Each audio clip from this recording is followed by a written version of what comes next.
Bom dia, turma. Como vocês estão? Vamos para a nossa atividade de hoje, a nossa aula de história. Vamos dar continuidade ao assunto da semana passada. Hoje nós vamos ver o governo de Michel Temer e a eleição de Jair Bolsonaro.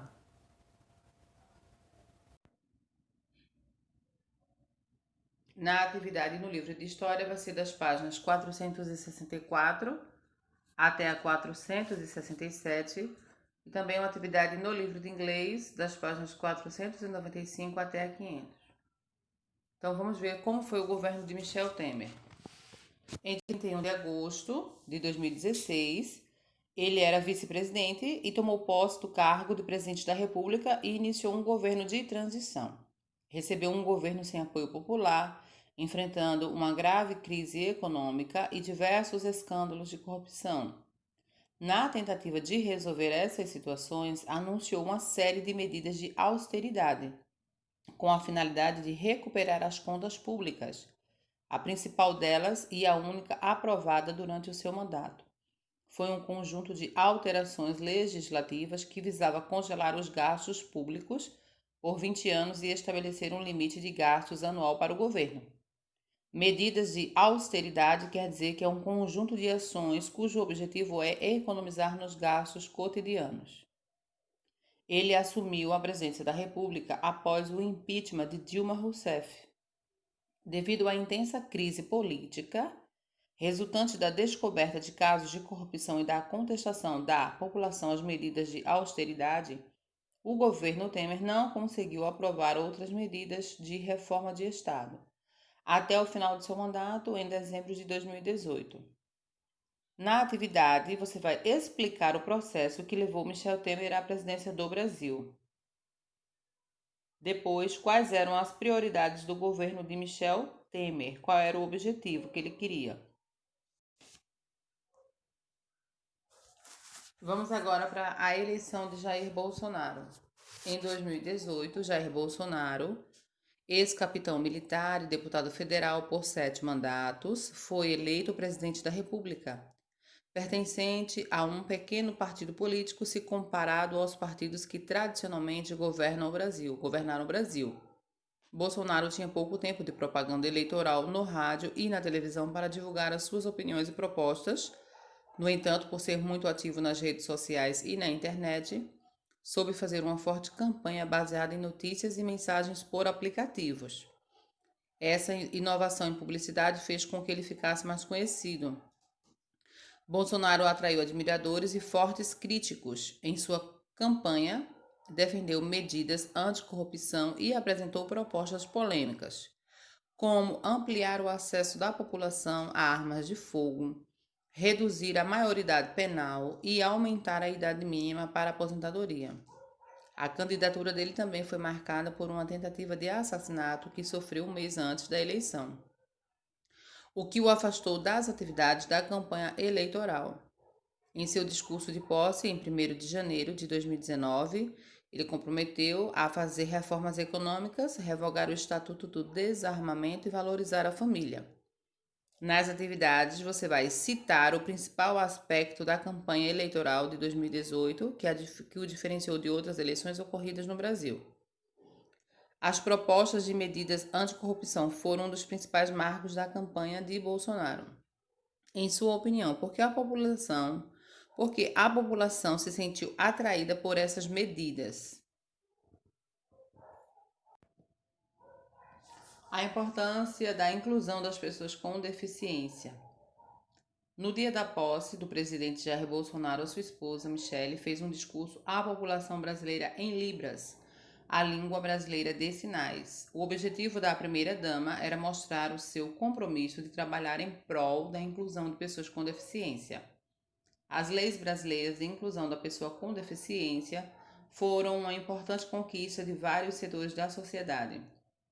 Entretanto, para compreender melhor o assunto, é fundamental entender o alcance da expressão pessoa com deficiência. O artigo 2º da Lei nº 3.146/2015 afirma: considera-se pessoa com deficiência aquela que tem impedimento de longo prazo de natureza física, mental, intelectual ou sensorial, o qual, em interação com uma ou mais barreiras, pode obstruir sua participação plena e efetiva na sociedade em igualdade de condições com as demais pessoas. Essa lei é conhecida como Estatuto da Pessoa com Deficiência. Esse documento descreve os direitos de todos os portadores de deficiência. Seu principal objetivo é garantir direitos iguais de acesso a pessoas independentemente de sua deficiência, para que elas possam exercer sua cidadania e ter boa qualidade de vida. Nas atividades, você vai observar a história em quadrinhos e vai responder as perguntas. Que mensagem a história em quadrinhos transmite? Em sua opinião, como podemos evitar que os direitos das pessoas com deficiência sejam violados? Agora você vai elaborar frases de defesa dos direitos das pessoas com deficiência. Vamos para a atividade do livro de inglês. Na atividade de inglês, nós vamos conhecer os sentimentos. Feelings são os sentimentos. Então, natural, sad, triste, loving, rindo, angry, bravo, confused, confuso, playful, brincalhão, happy, feliz, awed, preocupado, satisfied, satisfeito, tired, cansado, surprised, surpreso, scared, assustado, ou pode ser também apavorado, confident, confidente e sick, doente, tá? Esses são os sentimentos. Aí no primeiro quesito, como você se sentiria? Você vai completar a frase com o sentimento que você achar adequado em cada situação. Então, eu vou fazer a tradução das frases para você. Na letra A é quando você acorda, como você se sente. Letra B, antes de um teste você sente. Letra C, quando você perde o ônibus. Letra D, depois da educação física, tô até. Letra E, quando você se sai bem em um teste, você é. E letra F, quando você está saindo com amigos, você sente. Aí no segundo quesito, você vai descrever as características de Paul, tá? Como ele está. Se ele está alegre, triste, cansado, confuso, ok?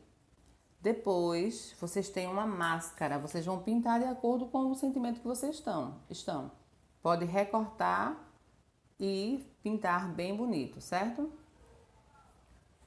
Depois temos a atividade de cruzadinha no diagrama. Então você vai observar as imagens a seguir e vai procurar no diagrama as palavrinhas das emoções que elas estão representando, ok? E no segundo você vai escrever os sentimentos que estão expressando nas carinhas, na letra A, na letra B, na letra C, na letra D, certo? Até a letra H. Depois você vai ligar como eles se sentem. Ligue cada imagem ao sentimento que ela expressa, tá? De triste, de confuso, engraçado, surpreso, feliz. E no segundo, você vai desenhar a expressão facial de cada sentimento, certo? Então, eu estou feliz, eu sou feliz, eu sou triste, eu estou confuso, certo? Boa atividade a todos, ótimo estudo, fiquem com Deus.